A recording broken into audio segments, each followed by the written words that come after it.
Hey guys, this is Ish at Ish's Tactical Solutions, and today we're going to talk about scopes and what you need to know about them. So up on the table here, I have quite a few different scopes up here, and we're going to talk about them all a little bit, and just give you a brief overview, and just talk about the things that you really need to know about scopes and when you're going to buy them. So we'll start with a regular 3 to 9 with a 1-inch tube. All right, I have one here. It's on the 300 blackout. All right, it's one of the ones that has a compensated reticle for 300 blackout. Even though we'll talk about that more here in a second, and it's a Boris, which Boris is actually owned by Steinar. What I'll talk about the three to 9 scopes, and I think this one's a 34 millimeter objective. Is they're outdated. There's no doubt about that. The 3 to 9 is not a big bend anymore. A 1-inch tube is not very popular anymore with 30 and 34 millimeter tubes out there now. With the ability to get the sunlight in there, be able to view it better, and also if you have adjustable turrets, able to get the windage and elevation on the turrets. All right. So the great thing about 3 to 9 and even 2 to 7s, even though I don't have a 2 to 7, they're such old technology that now they're cheaper in better glass. And what I mean by that is the clarification of the glass. There's so many scope companies out there now that you don't have to spend a lot of money for a quality scope anymore. So when you're looking at 3 to 9 or 2 to 7, you're really only going to spend 75 to 150 bucks for a good quality 3 to 9 or 2 to 7. And like I said, because they're outdated, there's not a good bend in the glass. Always be careful with drop tines or compensated reticles for the bullet. All right, those are usually not as accurate as advertised, and you could spend a lot of money for nothing. So that's one thing I wanted to talk about on the 3 to 9. If you go up to more updated versions and bins of scopes, right here what we have is a 2.5 to 10. So now we got a much better bin in the glass, and I actually have in there, I just ain't got enough room on the table, a 2.5 to 12. And this one's also just a 34 millimeter objective, but it is a 30 millimeter tube with adjustable turrets. All right. And one thing I always do with turrets is I like to be able to hear and feel a good click on them before I use them. And this one also has a lit reticle, and inside just a regular crosshair, no mil dot or anything. All right, even though this is MOA turrets and 1/8 movement. So a 1/8 movement in MOA, the reason that those are nice to have is because, hey, look, you can move, your adjustments are much smaller, so you can get tighter patterns on your guns. I'm a big mil dot fan, and most of these up here are mil dots, but the problem with mil dot is they move at 0.1 mils, which is 0.36 inches at 100 yards. And when you're trying to shoot 800 to 1,000 yards, the movement's much larger than something like an 8th MOA, which is 1/8 of an inch at 100 yards.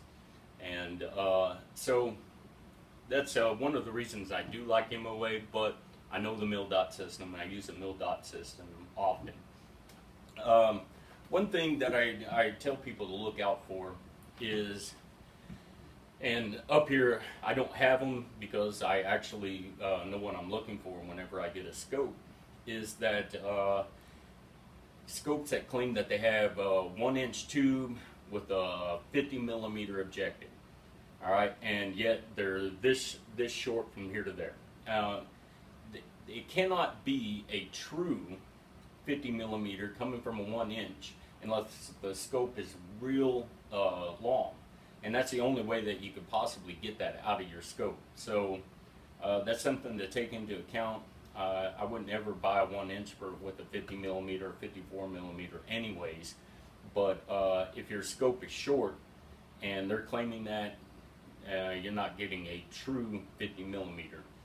And I actually have one that I feel isn't a true 44, and I'll talk about that here shortly. So these are newer scopes, 2.5 to 10. All right. We'll talk about the application of the one I have here on my 700 model. This is a Vortex 6 to 24. All right, with a 50 millimeter objective, 30 millimeter tube. All right, adjustable turrets, lit reticle. All right, mil dot system inside the our mil dot reticle, and overall good scope. Problem with the 6 to 24 is the application. The application of the 6 to 24 is obviously for long range, and unless you're shooting long range, and say you're hunting with a 6 to 24. Your power is at 6. It's kind of hard to get up on the target at 6, and even though I have hunted with this rifle with success, it's something to take into account. For the most part, this is for sniper use or for the use of just target shooting and stuff like that. All right, but the real good scopes, you know, and 6 to 24 is no longer a big deal as in bend. And so the prices of these are going down. Another thing is all my long rifles or long range rifles or precision ones, I use levels on there. And talking about leveling, you have to level your scope. And if you don't know how to do it, then I'd have it professionally done.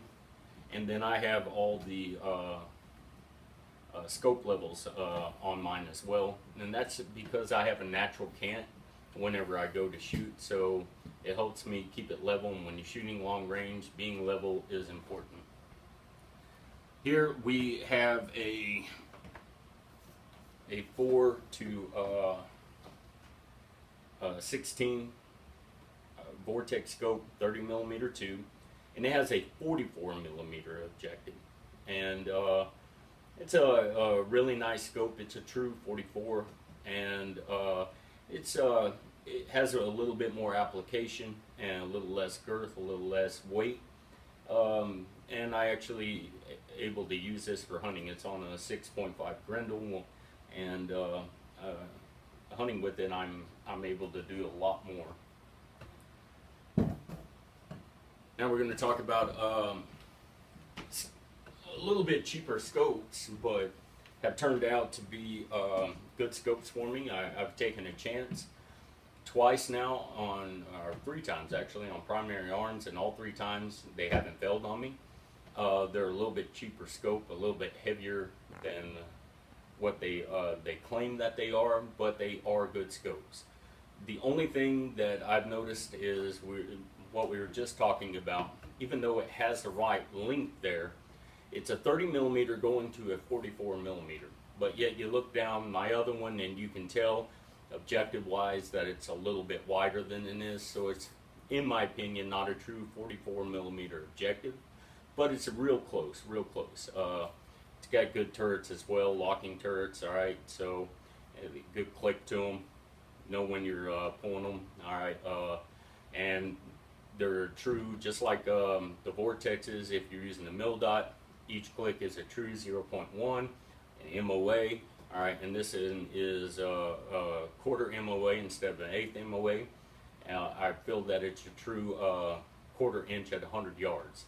So for the money, Primary Arms could possibly be one of the best scopes if you're trying to not spend a lot of money. I have another Vortex scope. Okay, this is an older model. I actually have an updated model. This is a 1 to 4. I have a 1 to 6 in there now, and it's a 30 millimeter to 24 millimeter objective. These have become real popular, and honestly, you know, maybe for self-defense, but honestly, I'm not that impressed with those type of scopes. I do not like having the 24 millimeter objective. When you go all the way to 4 power, it's very tubular. And the thing about Vortexes here is it's 0.2 mil dot movement. So, you know, at 100 yards, every time you move this, it is actually moving 0.74 inches, which means it's a little bit harder to get those tighter groups with, or get it more zero, not tighter groups. But, you know, all in all, it is a good scope. They have finally started coming down in price. And because at one time you would spend a lot of money for 1 to 4, now they're up to 1 to 8, and they're getting a bigger and bigger bin into scopes. So just something to look out for. I don't feel like I've wasted my money. I do like the scope. It's not one of my favorites, and that's because of the objective. But it does have a lot of applications other than shooting extreme long range. Now I have it here on my Mutant 7.62 by 39, and I feel that it's a good fit for the gun. All right, so these are just a few things I feel that you need to know about scopes, and when looking for at scopes that you're going to buy, I have all different types.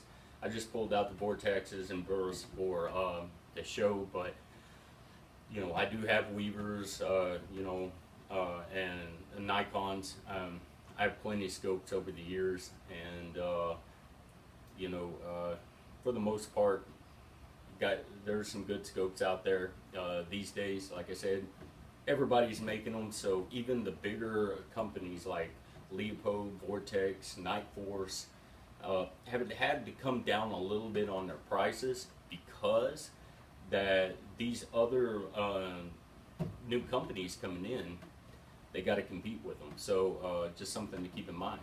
Give us a like, subscribe, make us a favorite. God, family, country, all in that order. Thanks for watching.